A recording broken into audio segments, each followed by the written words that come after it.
bonsoir. Bonjour Boudou. Vous êtes vétérinaire ostéopathe à côté de la forêt de Fontainebleau. C'est ça. Et nous allons voir une chose très importante aujourd'hui. Il y a beaucoup de chasseurs dont les chiens peuvent, à la chasse, avoir des problèmes avec les sangliers, des problèmes de plaies, des problèmes d'attaques, on va dire, diverses. Est-ce qu'on pourrait regarder ensemble les gestes qu'il faut faire sur différentes, plaies que pourrait subir un chien sur un sanglier? Tout à fait. Alors, on va commencer par la tête. Donc, les premières plaies peuvent arriver au niveau des babines. Ouais. Là, généralement, c'est plutôt pas tellement le sanglier, mais les blaireaux notamment, ou les renards, ou alors des morsures d'autres chiens quand il y a des bagarres entre chiens de chasse. Okay. Là, généralement, il faut déjà commencer par bien désinfecter. Okay. À l'aide d'un savon à base de chlorhexidine ou de bétadine. Généralement, ces plaies-là nécessitent une mise sous antibiotiques, donc il faudra aller voir le vétérinaire et, dans certains cas, quelques points de suture. D'accord. Alors ensuite, il peut y avoir des plaies autour des yeux. Les plaies autour des yeux peuvent être dangereuses. D'une, l'œil peut être perforé, ou souvent il y a aussi des ulcérations de la cornée, qui est la partie supérieure de l'œil, la couche supérieure de l'œil. Et dans ce cas-là, il va falloir un traitement médical approprié, voire parfois, dans certains cas, une intervention chirurgicale pour éviter que le chien ne perde sa vue. Les premiers soins qu'on peut faire sont de toute façon d'aller rincer l'œil bien avec un sérum type sérum physiologique ou des produits spéciaux pour nettoyer les yeux des chiens. Il faut éviter d'aller mettre tout type de désinfectant autour de l'œil, étant donné que s'il y a une plaie sur la cornée, ça peut aller brûler encore plus la cornée et les couches inférieures de l'œil et empirer les choses. D'accord. Voilà. Alors, ensuite, il peut y avoir des plaies au niveau thoracique. Les plaies au niveau thoracique sont souvent, notamment avec les sangliers, de petite taille, mais de petite taille extérieurement, mais ça peut remonter assez haut à l'intérieur. Fais rire. Voilà. Donc généralement, on a une petite plaie, à peu près de cette taille, d'une pastille de 2-3 euros. 2 euros. Et la défense va remonter et généralement va ouvrir le chien à l'intérieur sur souvent une profondeur de à peu près 10 cm. Sachant que au niveau du thorax, nous avons la peau directement sur les côtes et qu'ensuite, il y a les plèvres et le poumon. Donc, dans pratiquement 50% des cas, on a une atteinte des plèvres et parfois du poumon. Si on ne prend pas en charge ces plaies-là de manière chirurgicale, ça peut faire des pneumonies très très graves, des pleurésies également très graves, et certains chiens peuvent en mourir. Donc il est important, en première intention, de couper les poils autour pour voir un peu la taille de la plaie.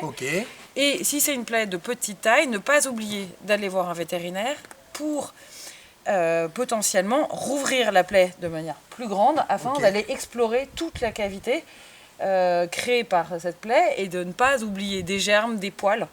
D'autant plus que certains chiens de chasse à poils longs, dès qu'il y a une plaie, le poil rentre dans la plaie et remonte.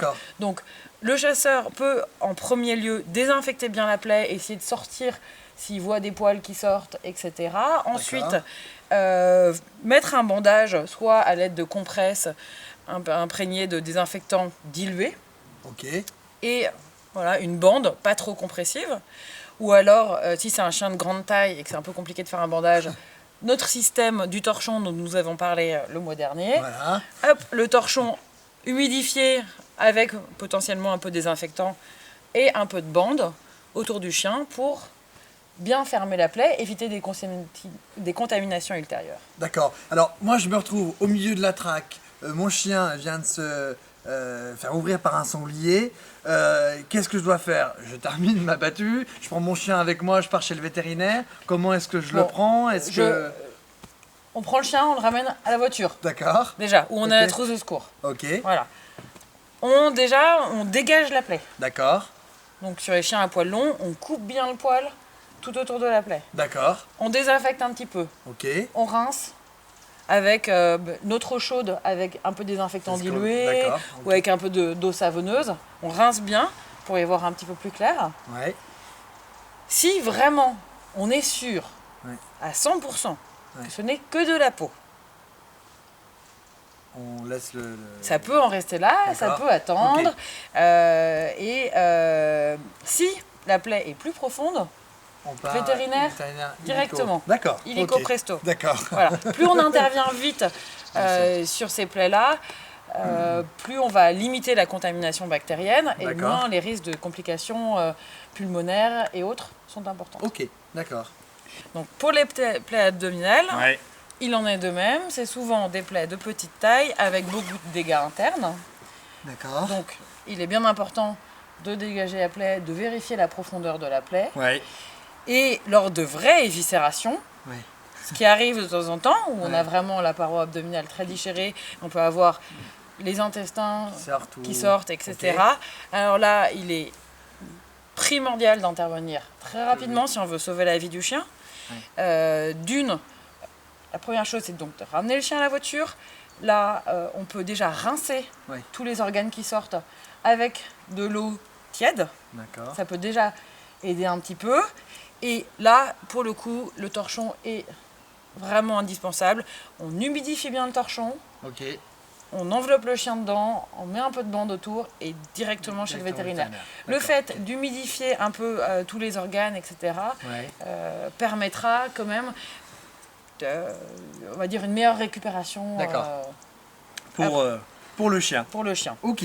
Voilà. Ensuite, tout ce qui est plaie de patte, ça dépend toujours évidemment de la taille de la plaie.